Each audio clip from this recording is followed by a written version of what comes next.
In this video, I'll be counting down my 10 favorite JRPG franchises of all time. If you've been around this channel for a while, you know that my tastes are a little odd, so be kind if your favorite franchise isn't on the list. And speaking of which, drop your favorite franchises in the comments below so we can talk about all of them. Starting at number 10, I have Rune Factory. Growing up, I absolutely loved the Harvest Moon games. I loved their social sim elements, the way you can build up your farm, and it was just a more cozy, relaxing, different kind of game. And then along comes Rune Factory, and it's basically the same thing, but then they added in combat. My experience with the franchise started on PlayStation 3 with Tides of Destiny. I quite enjoyed it. It was a really interesting take on this type of game where you did have the farming and the social elements, but then you could get on this giant creature and like trudge across the ocean and go dungeon crawling. It was really interesting. However, some of the social elements were just a little shallow for my taste. Then along comes Rune Factory 4, and it has great characters and gameplay, super charming, but it felt a little long in the tooth to move the story along, and it just felt a little too grindy in that respect. Then comes Rune Factory 5, and it has a great mix of everything, and to me, that was my favorite in the franchise. I love that you have this big town to explore with so many different characters, a deep variety of different things to do in the town, and for me, it had some of the best social elements and characters and dialogue in the entire franchise. Now, obviously, it doesn't have the greatest performance on Nintendo Switch, but for me, I can forgive that because the rest of the game is so good. I thought the series was totally dead after 4, so I'm so glad it's alive and well with multiple new games on the horizon. It absolutely breaks my heart that Valkyria Chronicles isn't more popular because it's incredibly special. It's known for its really unique take on strategy RPGs. They do play out in turn-based fashion, but it's not on a grid and it's sort of in real time where you have to actually aim with your guns and you have different classes that can do different things, and it's really, really neat. Valkyria Chronicles 1 could be exploited with the scouts. It had a lot of missions where you just had to get to a point, and if you knew what you were doing, you could just run around. Valkyria Chronicles 4, on the other hand, added tons of new classes, some really unique objectives, and made for a much more dynamic and challenging experience. To be honest, I don't really remember much of 2, I just remember that it was kind of limited with the PSP's power, and sadly we never got 3. Now, to me, where the games shine are in their storytelling. They have absolutely incredible characters. The game gets you invested right away with these different scenarios that they set up, and you want to cheer for them the entire game. And what's really interesting too is the series seems to ride this line of being goofy yet incredibly heartfelt. We've sadly probably seen the last of this series, but I love it and it'll always hold a special place in my heart. Whoa, Dragon Quest this low? Unsubscribed. Now, for those that are still here, let me explain. I didn't grow up with Dragon Quest at all. In fact, I even tried to go back to some of the older ones, and they're just so archaic, slow, and just unfun. Now, for me, the first game that truly grabbed me was 8. It had such a great cast of characters, music, and a great, gorgeous world to explore. But again, it felt a little slow and a little too grindy for my tastes. I even played it twice, both on PS2 and the 3DS re-release, and I never finished it either time. However, I absolutely fell in love with Dragon Quest XI, and for the same reasons I fell in love with 8. It had an incredible cast of characters, beautiful music, and an incredible world to explore. For me, I think it had a slightly more tolerable combat system, and I think because it was a little bit easier and there wasn't as much grinding required. And also, like I said, I absolutely loved exploring in this game. Every time I got to a new town, I would check every little nook and cranny to see what kind of secrets and treasures I could find, talk to all the different characters, do all the side quests. It was just such a fun world to inhabit. And I also really enjoyed the 2 spin-off builder games. Now, they're not really true Dragon Quest games, I get that, but I don't really care. They were still really fun. Now, I want to love Dragon Quest more, but for my taste, it's just a little too traditional. I'll be very curious to see what happens with Dragon Quest 12 and the upcoming HD 2D remake of Dragon Quest 3, and I'm hoping I can dive into those and really enjoy them. I've had a really up and down relationship with the Tales series. You can have the incredible highs like Arise, but then the really low lows like Zestiria. My journey with the series started way back with 1998's Tales of Destiny on the PlayStation 1. It was pretty fun, but I never ended up beating it. And that's sort of my history with most of the games in the franchise. I start them, sometimes multiple times, but then I never really finish them because they kind of bore me or they don't hook me long enough to make me want to finish them. But when they're good, they're really good. They have a great signature art style, cool character designs, and a fantastic action combat system, easily the series' bright spot. What's always bothered me though is the design. A lot of the dungeons are very cookie cutter, super boring to explore, very unfun to play, or sometimes the stories just don't hook me enough to keep me going and wanting to see what happens to the end. However, there are some bright spots like Tales of Grace's F and Arise that do it really, really well. And speaking of Arise, I think the team is really onto something with that formula, and I think if they keep it up, this series will shoot up this list dramatically.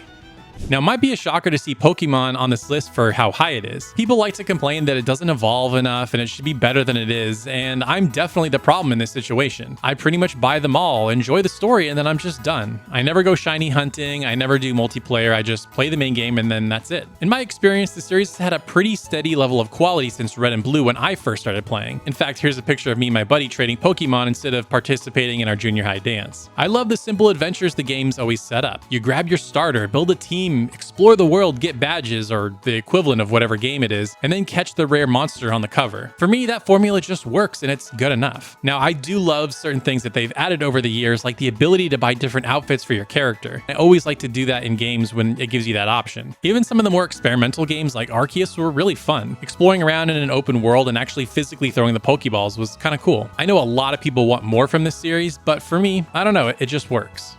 Now, I know we're only 2 games deep with Octopath Traveler, maybe 3 if you count the mobile game, but that's enough to be considered a franchise, right? I have completely fallen in love with what Square Enix has created here. Everything from 8 different character stories, the gorgeous HD 2D art style, the incredible music, and that excellent turn-based combat system. With most games, if you don't like a story, you can kind of be stuck with it, but with Octopath, if you don't like a particular story, you can just kind of skip through it, and then you have 7 other character stories you can try. And with Octopath Traveler 2, the stories got way more compelling, and there's way more of them that I enjoyed compared to 1. The combat is also so versatile with how you can build characters. You'll start out with a certain class, then you can mix and match abilities from different classes to create these really cool customizable teams. Square could pop one of these out every 5 years for eternity, and I'd be there day one every time. Fire Emblem is a series that has very quickly become one of my favorite franchises in all of gaming. It started with Awakening back on the 3DS, and I've pretty much played every game since. Fates gets a really bad reputation, and I'm not totally sure why. I really enjoyed it and enjoyed all the characters. Shadows of Valentia was really cool, a little bit experimental for my taste, but I still had a fun time with it. Three Houses is awesome, great variety of different characters, and a really dark, interesting story. And while Engage's story is not that interesting, it really nails the gameplay. And heck, I even played the 2 Warriors games, and I think Fire Emblem Warriors to this day is still my most played Switch game. And I think why I love Fire Emblem so much is that it's the only consistent, high-quality strategy RPG series that's still in production. I love this genre, and we just don't get enough games at this production level. And I think since Awakening, when the franchise was totally revived, they've just slowly gotten better over time. And in my opinion, I think Three Houses is probably the best so far, thanks to the school system and its dark, interesting story. And Engage does have some good ideas, but again, it has a weak story. In the next game, if they can mash the 2 together, that could make for something really special. Much like Octopath Traveler, I'd happily buy a new Fire Emblem game every single time one released. Ys is a franchise that I feel like only gets better as time goes on. My experience with the franchise started with Oath and Felghana on the PSP, and I really enjoyed it. To me, what really hooked me was the fun action combat and that rockin' soundtrack. Then I moved on to Ys 7, one of the very few games that I beat and immediately started a new file because it was just so fun. And I really think the Ys formula was perfected in Ys 8, one of my all-time favorite games, and in my opinion, one of the best JRPGs ever made. I think I like Ys 9 more than most people. It has some really high highs with its movement mechanics and side activities, but can get a little bogged down with some of the story elements. Overall though, the quality of this series has stayed consistently high, and unlike a lot of the other franchises on this list, you never have to wait too long for a new release. It feels like we just got Ys 9, and Ys 10 Nordics is right around the corner. I feel like the series' core tenets of fun action combat and incredible music have stayed remarkably consistent over the years and have kept me hooked for over a decade. As long as Falcom keeps popping them out, I'm gonna keep buying them. Final Fantasy was the franchise that got me into JRPGs and has stuck with me more than any other. It's weird to think that I can vividly remember stages of my life when each game released. Final Fantasy is sort of like this very old friend to me. 7 was my first and will in all likelihood always be my favorite. I never knew I could play a game for a story and get so invested with its characters. 8 brought me beautiful music that I'll listen to for the rest of my life. 9 brought me back to what classic Final Fantasy was and introduced me to Vivi, one of my favorite characters in all of gaming. And of course, I can't forget about Tactics, a game that'll just never shut up about. To me, Final Fantasy represents one of the most high-quality experiences ever created for the medium of games. Back in the day, it felt like every game was chasing it, and back in the day, me and my friends would always play anything with the name Final Fantasy on it. And while the series has certainly stumbled over the years, recent releases like Final Fantasy VII Remake and the upcoming Final Fantasy XVI feel like the franchise is back on track in the right direction. Final Fantasy holds some of my fondest gaming memories and will always be very, very special.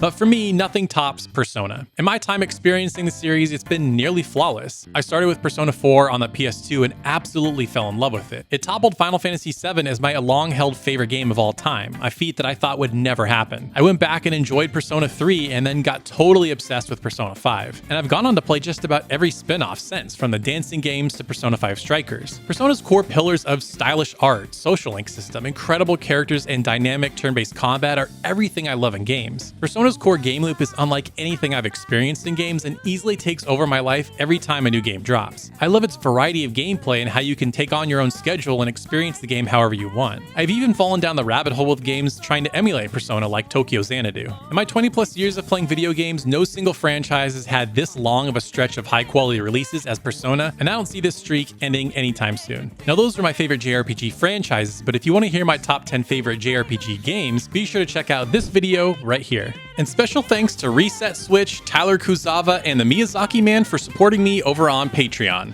To get exclusive videos and other cool perks, consider supporting me over on patreon.com/thegaming shelf. Thank you so much for watching, and we'll see you next time.